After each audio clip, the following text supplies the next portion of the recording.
जितना पैसा है उससे पाकिस्तान को भी खरीदा जा सकता है और वो जिस जगह पर अपना पैसा खर्च करते हैं उसे देखकर आप भी कहेंगे लाइफ हो तो ऐसी। ये है इस दुनिया का सबसे खतरनाक हैकर है और इससे नासा भी खौफ खाता है क्योंकि इसके पास एक ऐसी इंफॉर्मेशन है जो नासा दुनिया को नहीं बताना चाहता। ये बच्चा अभी सिर्फ 1 साल का है पर ये हर महीने 1 लाख रुपए कमाता है, लेकिन आखिर कैसे? नंबर 6, गैरी मैकिनॉन दुनिया का सबसे खतरनाक हैकर है और इससे नासा भी खौफ खाता है। एक बारी गैरी मैकिनॉन को एलियंस और यूएफओ के बारे में जानकारी चाहिए थी, जिसके लिए उसने फरवरी 2001 से मार्च 2002 तक लंदन में अपनी गर्लफ्रेंड के घर से 97 यूएस मिलिट्री के और नासा के कंप्यूटर में एक वायरस को इंस्टॉल किया। उनके कुछ इंपॉर्टेंट फाइल्स को डिलीट भी कर दिया और बहुत से कंप्यूटर के ऑपरेटिंग सिस्टम को भी डिलीट कर डाला था। गैरी ने एक बार यूएस मिलिट्री नेटवर्क जहां पर 2000 कंप्यूटर मौजूद है उसे 24 घंटों के लिए बंद कर दिया था, जिस वजह से अमेरिका को 50 करोड़ का नुकसान हुआ। पूरे इतिहास में इससे पहले ऐसा बड़ा मिलिट्री कंप्यूटर हैक कभी नहीं हुआ, लेकिन उसके बाद में पुलिस ने गैरी को गिरफ्तार कर लिया। नासा अब इस हैकर से बहुत डरता है क्योंकि इसका कहना है कि उसके पास एलियंस और नासा की वो खुफिया जानकारी है जो वो पूरी दुनिया से छिपा रहे हैं। नंबर 5, एलन मस्क इस दुनिया के सबसे अमीर इंसान है, लेकिन आखिर वो इतना सारा पैसा खर्च कहाँ करते हैं? आपको जानकर हैरानी होगी क्योंकि अगर एलन मस्क चाहें तो इतने पैसे से आलीशान जिंदगी जी सकते हैं, लेकिन वो एकदम सिंपल लाइफ जीते हैं और कभी कभी भी काम करते करते टेस्ला के ऑफिस में ही सो जाते हैं। एलन को ज्यादा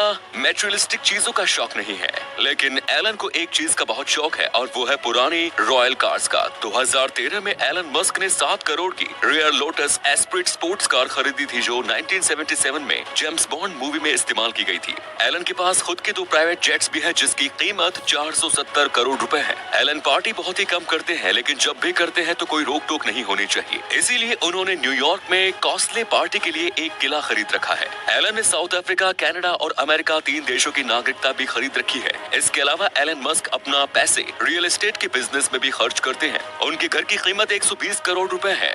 मस्क दी गिविंग प्लेस नाम की चैरिटी संस्था से जुड़े हुए हैं, जिससे बिल गेट्स और जेफ बेजोस भी जुड़े हुए हैं। एलन की खुद की को चैरिटी फाउंडेशन भी है जिसका नाम मस्क फाउंडेशन है। नंबर 4, अगर आपसे कहा जाए कि 1 साल का बच्चा हर महीने 75,000 रुपए कमाता है तो शायद आपको इस बात पर यकीन न हो, लेकिन ये बिल्कुल सच है। अमेरिका में रहने वाले इस बच्चे को सब लोग बेबी ब्रिक्स के नाम से जानते हैं। इसकी उम्र महज 1 साल है और सोशल मीडिया पर इसकी पॉपुलैरिटी एक स्टार जैसी है। ये बच्चा अब तक अलास्का, कैलिफोर्निया, फ्लोरिडा, यूटा और इडाहो के साथ साथ अमेरिका के 16 और स्टेट्स में घूम चुका है। इसके साथ ही इसने 1 साल में ही 45 फ्लाइट्स में सफर कर चुका है। ब्रिक्स के इंस्टाग्राम पर 30,000 फॉलोअर्स है जिसे उसकी माँ जेस ऑपरेट करती है, जिसमें वो ब्रिक्स के साथ टूर की फोटो वीडियो अपलोड करती है। उनकी सारी ट्रैवल्स पेड होती है, यानी उन्हें ट्रैवलिंग के पैसे मिलते हैं क्योंकि वे अपनी ट्रैवलिंग एक्सपीरियंस लोगों के साथ शेयर करती हैं और रिव्यू लिखने के बदले उन्हें पैसे मिलते हैं। सभी लोग इन वीडियोस को ब्रिक्स की वजह से ही देखते हैं, इसीलिए कंपनियां ब्रिक्स को पैसे देकर अपने होटल, रेस्टोरेंट में बुलाकर फोटो और वीडियोस बनवाती हैं। साथ ही ब्रिक्स को ट्रैवलिंग के दौरान कंपनी फ्री डायपर्स और जरूरी सामान कंपनियां ही स्पॉन्सर करती हैं। नंबर 3, दुनिया में एक ऐसी किताब है जिसकी कीमत नहीं चुकाई जा सकती है। ये किताब इतनी महंगी है कि आप इसके 2 पेज फाड़कर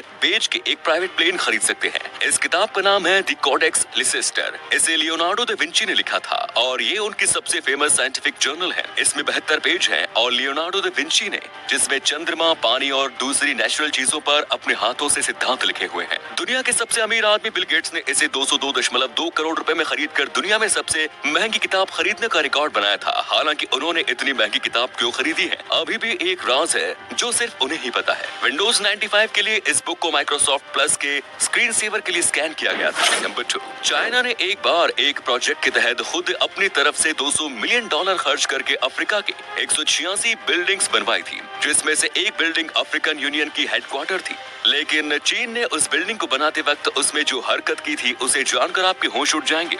2017 में एक बार एक टेक्नीशियन ने रात के 2 बजे देखा कि इमारत के सर्वर डेटा की बहुत ज्यादा कंजप्शन कर रहे थे, जबकि रात को 2 बजे उस इमारत में कोई था भी नहीं। जब जांच हुई तो ये सामने आया कि सारा डेटा शंघाई के किसी सर्वर में ट्रांसमिट किया जा रहा था, जिसके बाद अफ्रीकी नेताओं और अधिकारियों के होश उड़ गए। चीन ने बिल्डिंग के हर टेबल और कोने में स्पाई कैमरे लगा कर रखे थे और हेडक्वार्टर में सभी कंप्यूटर्स चीन के ही लगे थे, जो हेडक्वार्टर्स की दिन भर की सारी इंफॉर्मेशन रात को चीन को भेजते थे।